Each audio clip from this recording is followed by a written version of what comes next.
के पाठ पर आपसे फिर आज मुलाकात करने आए हैं सक्सेस मंत्रा के सर। आप लोग जानते हैं मेरा नाम भी, वैसे आप सबको मेरे तरफ से गुड मॉर्निंग, थैंक यू।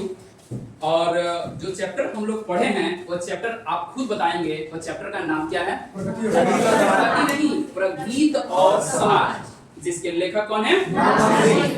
मुझे लगता है कि एक नंबर का क्वेश्चन आप लोग को अच्छी तरह से आ गया है, मतलब आप लोग का एग्जाम में वो क्वेश्चन, क्योंकि एग्जाम में जो भी क्वेश्चन आता है खासकर लेखक का नाम जरूर आता है, चाहे वो इंग्लिश हो या हिंदी।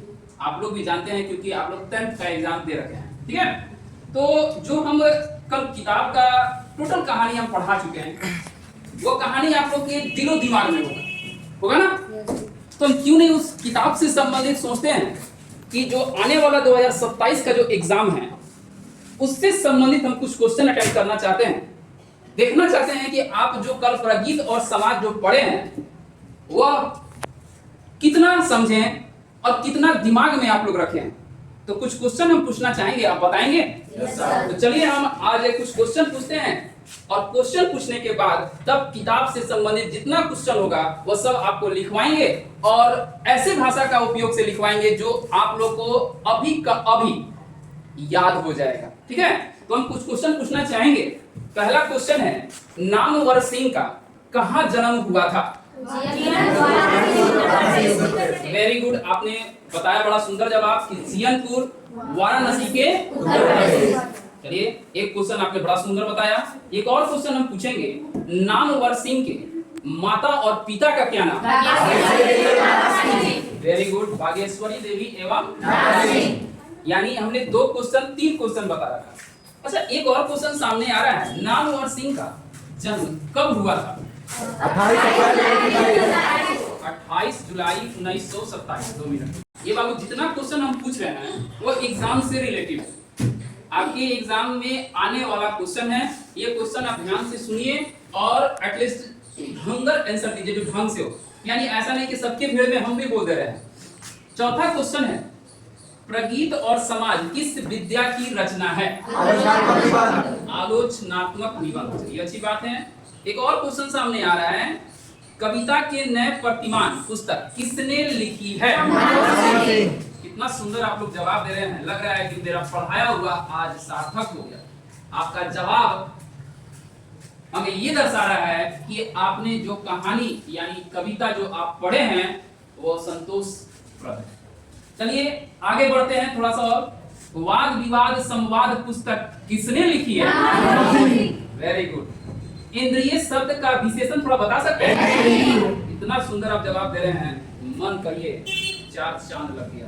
और बताइए, जब बता रहे हैं तो हम पूछने में भी आज पीछे नहीं हटेंगे। नामवर सिंह ने किस विषय पर पीएचडी की उपाधि प्राप्त की है?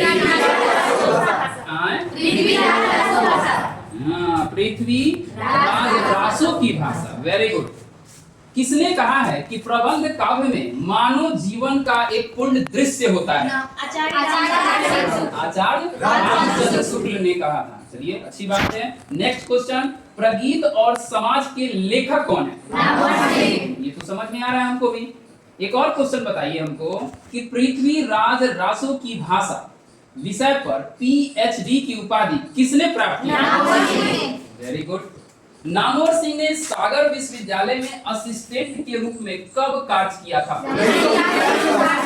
1959 से 60। Very good. कुछ और क्वेश्चन बताइए। नामवर सिंह की माँ का नाम क्या है? Very good. नामवर सिंह का प्राथमिक शिक्षा कहाँ से हुई? गांव से। Very good. नागर सिंह किनके पिता का नाम है? कितना कंफ्यूजन हो सकता है, कितना सुंदर क्वेश्चन है। नागर सिंह, इधर है नामवर सिंह। आई मीन नागर सिंह पिता है और नामवर सिंह उनके बेटा है। नई कहानी किसने लिखे हैं? नामवर सिंह। Very good. सूर सागर शुक्ल को परिसीमित लगा क्योंकि वह क्या थे? इति काव्य थे। अच्छा, तन गई रीढ़ का उल्लेख किसने किया है? नागार्जुन बाबू, नागार्जुन ने किए हैं। अच्छा कोई बात नहीं, ये गलती होता है। अच्छा, नामवर सिंह की बड़ा हम लोग जानकारी ले रहे हैं। नामवर सिंह के पिता क्या थे? शिक्षक थे। शिक्षक थे। पूछ सकता है। Very good. और बताइए दो चार क्वेश्चन और। आधुनिक हिंदी कविता का मुख्य उद्देश्य क्या है, बता सकते हैं?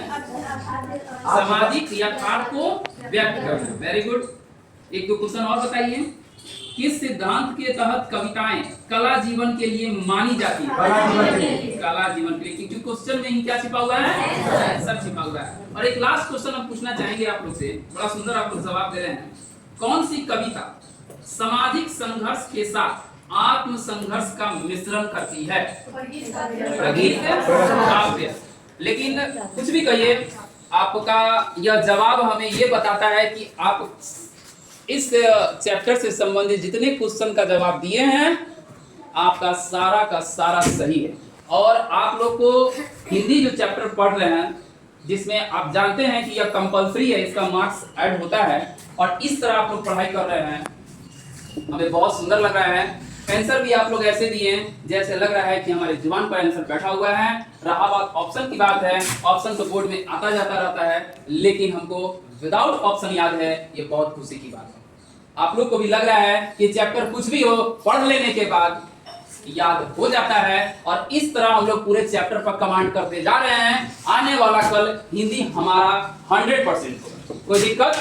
तो आप लोग का देखिए, किताब का हिंदी का चैप्टर पढ़ा दिया गया, पूरा कहानी समझा दिया गया, यहाँ तक कि आपका एग्जाम भी ले लिया गया, और आज हम उससे रिलेटेड क्वेश्चन भी पूछ लिए। अब बच क्या गया आप लोग ही जानते हैं, उससे संबंधित मैंने पाठ से संबंधित प्रश्न उत्तर। तो क्यों नहीं इस प्रश्न उत्तर को हम लिखवाएं और अपनी भाषा और अपनी शैली में लिखवाएं, और आपको अभी का भी याद हो जाएगा, क्योंकि लिखना भी जरूरी है। लिखने से क्या होता है, आपका हाथ का हैंडराइटिंग सुधरता है, स्पीड बनता है, और लिखावट में भी परिवर्तन होता है। तो लिखवाने का कष्ट करें, लिखेंगे आप लोग। चलिए कल संडे है, क्यों नहीं आप लोग का प्रयास से हम इस चैप्टर को खत्म करते हैं और पूरी तरह से समाप्त करते हैं। तैयार हो जाइए, कॉपी निकालिए, हम लिखवाते हैं। चैप्टर प्रगीत और समाज से संबंधित क्वेश्चन आंसर जो इस पार्ट में है, इसमें टोटल मिला के 11 क्वेश्चन है, और सारा क्वेश्चन का आंसर हम आपको लिखवा रहे हैं। पहला क्वेश्चन है, आचार्य रामचंद्र शुक्ल के काव्य आदर्श क्या थे? ठीक है, इसका आंसर आप लिखेंगे, आराम से लिखिएगा, दोबारा होगा, दोबारा तिबारा बोलेंगे, ढंग से लिखिएगा, गलती मत लिखिएगा। बच्ची ये किताब कौन समझाइए, बंद करो, लिखो। आचार्य रामचंद्र शुक्ल के काव्य, आचार्य रामचंद्र शुक्ल के काव्य, किताब में क्वेश्चन लिखा हुआ है, अशुद्धि नहीं लिखिएगा। आचार्य रामचंद्र शुक्ल के काव्य प्रबंध काव्य थे। आचार्य रामचंद्र शुक्ल के काव्य आदर्श प्रबंध काव्य थे।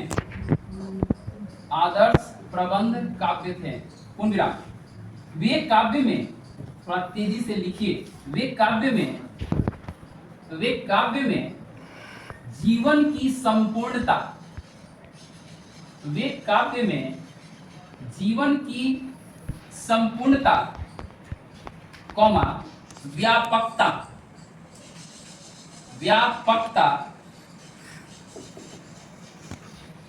के समन्वय को महत्व देते थे। के समन्वय को, कहीं दिक्कत होगा तो बोलिएगा, समन्वय ऐसे लिखाएगा, समन्वय को महत्व देते थे। पूर्ण विराम।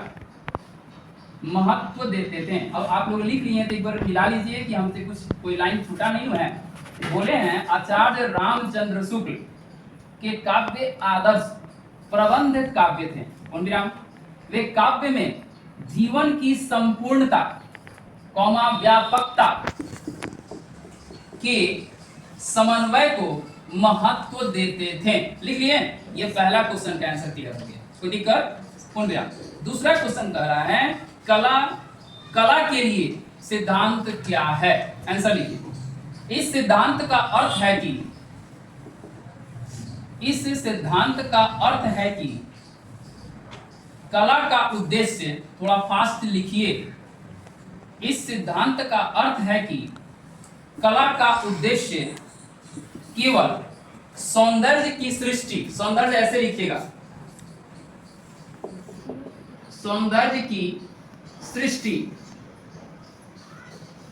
सौंदर्य की सृष्टि और आनंद प्रदान करना है, और आनंद प्रदान करना है, और आनंद प्रदान करना है। पूर्ण विराम। इसके अनुसार, इसके अनुसार हाथ का स्पीड भी बढ़ाइए आप लोग, 12th में एंट्री हो चुका है, फाइनल ईयर। इसके अनुसार किसी नैतिक कौमा सामाजिक, इसके अनुसार किसी नैतिक कौमा सामाजिक उद्देश्य की दासी नहीं होती, उद्देश्य की दासी नहीं होती, कौमा वह अपने आप में, वह अपने आप में पूर्ण होती है, वह अपने आप में पूर्ण होती है, वह अपने आप में पूर्ण होती है। ये भी 2 नंबर क्वेश्चन आपका समाप्त हो गया। आंसर कैसा लगा है आपको? कोई दिक्कत? किताब का ये टॉपिक है थोड़ा बहुत ही कठिन है, यह इसका लैंग्वेज भी है थोड़ा टफ है, लेकिन जो भाषा लिखवा रहे हैं आपको याद हो जाएगा। तीसरा नंबर क्वेश्चन कह रहा है प्रगीत को आप किस रूप में परिभाषित करेंगे? आंसर लिखिए। प्रगीत वह संक्षिप्त कविता है, संक्षिप्त ऐसे लिखिएगा, वह संक्षिप्त कविता है। प्रगीत वह संक्षिप्त कविता है जिसमें कवि की निजी अनुभूतियां, निजी ऐसे लिखेंगे बाबू, निजी अनुभूतियां,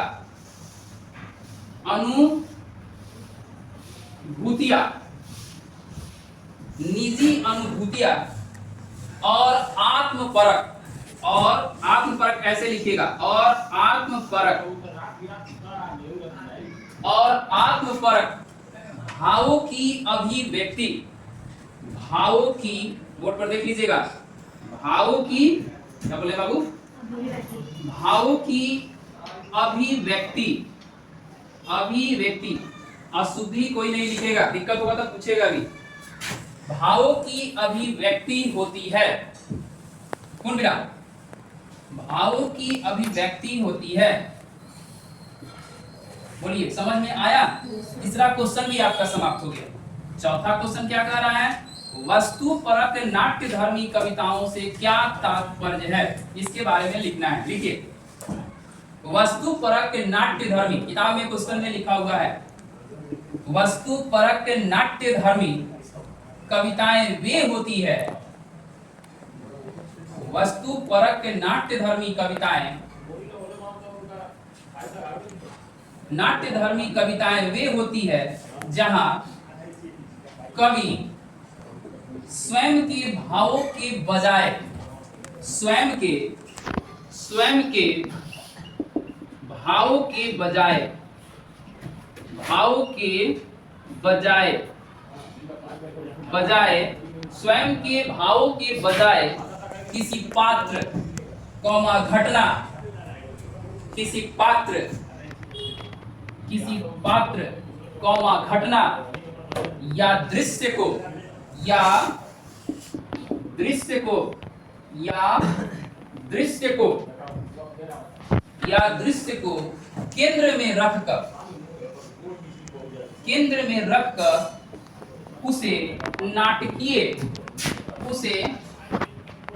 नाटकीय, बोर्ड पर भी लिख रहे हैं, जहां दिक्कत होगा लिख लीजिएगा, उसे नाटकीय ढंग से प्रस्तुत करता है, नाटकीय ढंग से प्रस्तुत करता है। कोई दिक्कत यहां तक? कुंद्रा, ये भी क्वेश्चन 4 नंबर समाप्त हो गया। 5 नंबर क्वेश्चन कह रहा है हिंदी कविता के इतिहास में प्रगीतों का क्या स्थान है? लिखिए, हिंदी कविता के इतिहास में प्रगीतों का अत्यंत महत्वपूर्ण स्थान है। हिंदी कविता के इतिहास में प्रगीतों का अत्यंत महत्वपूर्ण स्थान है। पूर्ण विराम, अत्यंत महत्वपूर्ण स्थान है। पूर्ण विराम, छायावाद से लेकर नई कविता तक, छायावाद से लेकर नई कविता तक, कौमा, कवियों ने प्रगीतों के माध्यम से, कवियों ने प्रगीतों के माध्यम से अपनी सूक्ष्म, सूक्ष्म ऐसे लिखेगा, अपनी सूक्ष्म मतलब छोटा, सूक्ष्म अनुभूतियों को स्वर दिया है। अनुभूतियों को स्वर ऐसे लिखेगा, स्वर दिया है, अनुभूतियों को स्वर दिया है। पूर्ण विराम,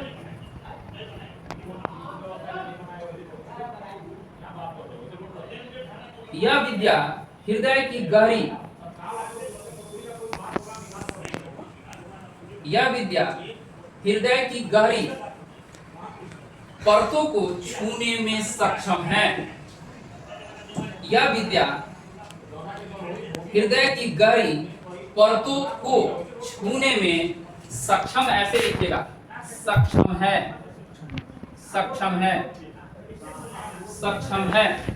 पूर्ण विराम। ये 5 नंबर भी क्वेश्चन आपका समाप्त हो गया। अब आप लोग से पूछना चाहेंगे, ये 5 तक जो क्वेश्चन आप लिखे हैं, आपको यह क्वेश्चन का आंसर कैसा लगा? कोई दिक्कत? याद हो जाएगा? परेशानी है? किताब का कोई ऐसा लाइन नहीं है जो आपको उठा के रख दिया गया है और आपको याद करने में बड़ा परेशानी हो रहा है और याद नहीं हो रहा है और कल आप डांट के वजह से क्लास ही अपसेट कर दीजिए। इस तरह कोई कारण आपको नहीं आने देंगे, हम आपसे हम वादा कर रहे हैं। ठीक है, तो 5 क्वेश्चन लिख दिए हैं, 2 मिनट का हमको वेट दीजिए ताकि आप लोग को सुकून मिले और फिर हम 6 नंबर क्वेश्चन की ओर बढ़ेंगे। ठीक है, थैंक यू। अब छठा क्वेश्चन क्या है, जरा पढ़िएगा। आधुनिक प्रगीत काव्य किन अर्थों में भक्ति काव्य से भिन्न एवं गुप्त जी आदि के प्रबंध काव्य से विशिष्ट हैं? क्या आप आलोचक से सहमत हैं? अपना विचार दीजिए। ये क्वेश्चन का आंसर हम आपको लिखवा रहे हैं, लिखिए। आधुनिक प्रगीत काव्य, आधुनिक प्रगीत काव्य भक्ति काव्य से इसलिए भिन्न है, भक्ति काव्य से इसलिए भिन्न है क्योंकि, भक्ति काव्य से इसलिए भिन्न है क्योंकि आधुनिक प्रगीत, आधुनिक प्रगीत सामाजिक है, आधुनिक प्रगीत सामाजिक है, जबकि, थोड़ा तेजी से लिखिए, जबकि भक्ति काव्य, जबकि भक्ति काव्य ईश्वर से केंद्रित हैं, जबकि भक्ति काव्य ईश्वर से केंद्रित हैं। पूर्ण विराम। ये गुप्त जी, ये गुप्त जी, अच्छा गुप्त जी का मतलब कौन? गुप्त जी को हम लोग पूरा नाम क्या बोल सकते हैं? कोष्ठ में लिखिए, मैथिली शरण गुप्त। लिखने आएगा, मैथिली शरण गुप्त, मैथिली शरण गुप्त, कोष्ठ बंद। जैसे कवियों के प्रबंध काव्यों से, जैसे कवियों के प्रबंध काव्यों से इसलिए विशिष्ट है, इसलिए विशिष्ट है क्योंकि ये, क्योंकि ये प्रबंध की विशालता, क्योंकि ये प्रबंध की विशालता के बजाय, विशालता के बजाय संक्षिप्त, संक्षिप्त अनुभूति प्रदान करते हैं, संक्षिप्त अनुभूति प्रदान करते हैं। पूर्ण विराम। अनुभूति प्रदान करते हैं। 6 नंबर क्वेश्चन भी आपका समाप्त हो गया। किसी को कोई परेशानी है तो बोलिए, लिख लिए। अब चलते हैं 7 नंबर क्वेश्चन, जरा पढ़िए। हम खुद पढ़ लेते हैं, आप सुनिए।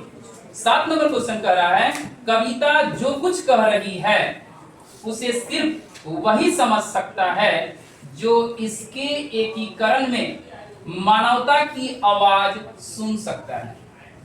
इस कथन का आशय स्पष्ट करें, साथ ही किसी उपयुक्त उदाहरण से अपने उत्तर की पुष्टि करें। इसका आंसर आपको हम लिखवा रहे हैं, लिखिए 7 नंबर। इस कथन का अर्थ है कि, थोड़ा तेजी से लिखिए, छूट जा रहा है, आगे बढ़िए। इस कथन का अर्थ है कि महान कविता कवि के नितांत ऐसे लिखना बाबू, नितांत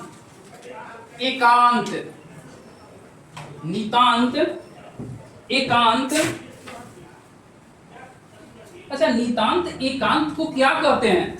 अगर कोई पूछ दे कि सर नितांत का अर्थ क्या होता है, क्वेश्चन में लिखिए भीतरी होता है। क्या होता है? भीतरी।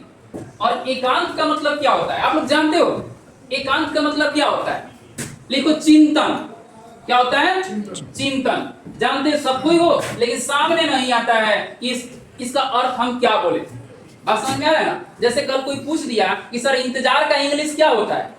जानते हो कि हमेशा कहते हो कि सर वेट कीजिए हम आते हैं, मुंह पर याद है, लेकिन समझ में नहीं आ रहा है कि इसका इंग्लिश क्या होता है। तो कोई छोटी छोटी वर्ड समय पर याद नहीं पड़ता है।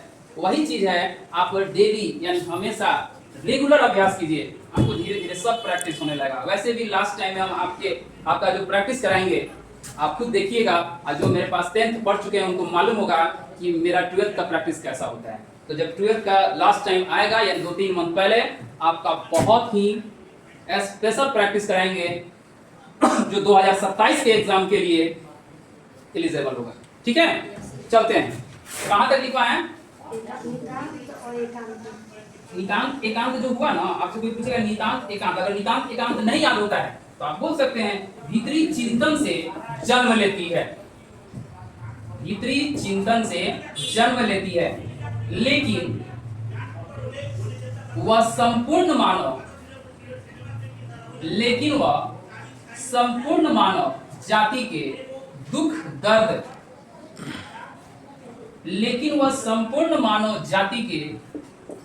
दुख दर्द, आशा और संघर्षों को वाणी देती है। आशा और संघर्षों, वाणी ऐसे लिखिएगा, आशा और संघर्षों को वाणी देती है।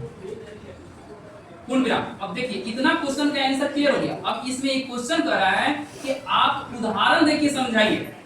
तब पैराग्राफ चेंज कीजिए, एक उदाहरण देते हैं, लिखिए उदाहरण के लिए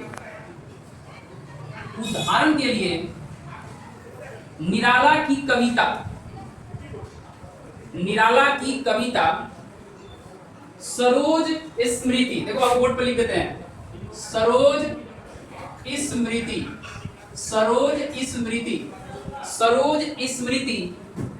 कवि के व्यक्तिगत ऐसे लिखेगा, कवि के व्यक्तिगत बोले हैं, कवि की व्यक्तिगत में बोलेगा वो, व्यक्तित्व लिखिए, व्यक्तिगत कवि की व्यक्तिगत एकांत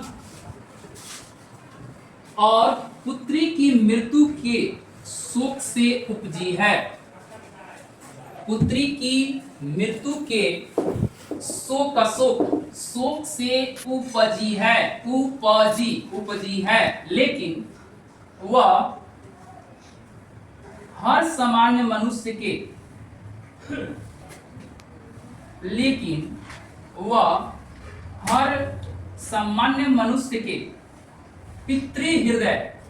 पितृ ऐसे लिखना बाबू, पितृ हृदय और सामाजिक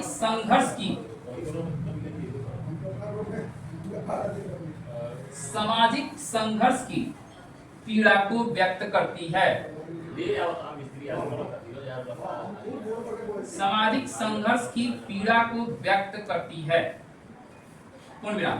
आपका 7 नंबर क्वेश्चन बहुत ही थोड़ा क्रिटिकल था, इसको हम आसान लैंग्वेज से लिखवा दिए हैं। हमें नहीं लगता है कि ये क्वेश्चन आपको याद नहीं होगा, बहुत अच्छी तरह से याद हो जाएगा और आप याद भी कर लेंगे। 7 नंबर ये क्वेश्चन आपका समाप्त हो गया। अब चलते हैं 8 नंबर क्वेश्चन की। 8 नंबर क्वेश्चन क्या कर रहा है? मुक्ति बोध की कविताओं पर पुनर्विचार की आवश्यकता क्यों है? आलोचक के इस विषय में क्या निष्कर्ष है? इसका आंसर लिखिए। गजानन माधव मुक्ति बोध की, गजानन माधव मुक्ति बोध की कविताओं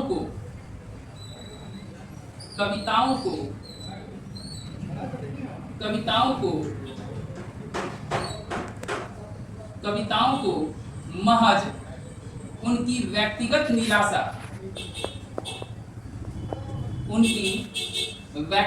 निराशा नहीं माना जा सकता है। व्यक्तिगत निराशा नहीं माना जा सकता है।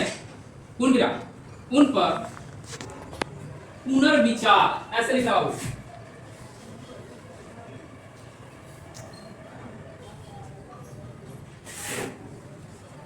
उन पर पुनर्विचार करने से यह स्पष्ट होता है, उन पर पुनर्विचार करने से यह स्पष्ट होता है कि उनकी कविताएं भारत के सामाजिक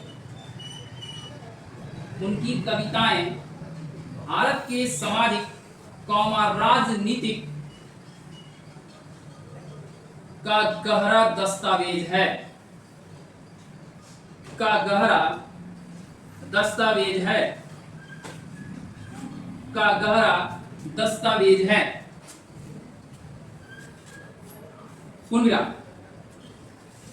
यह भी क्वेश्चन आपका समाप्त हो गया।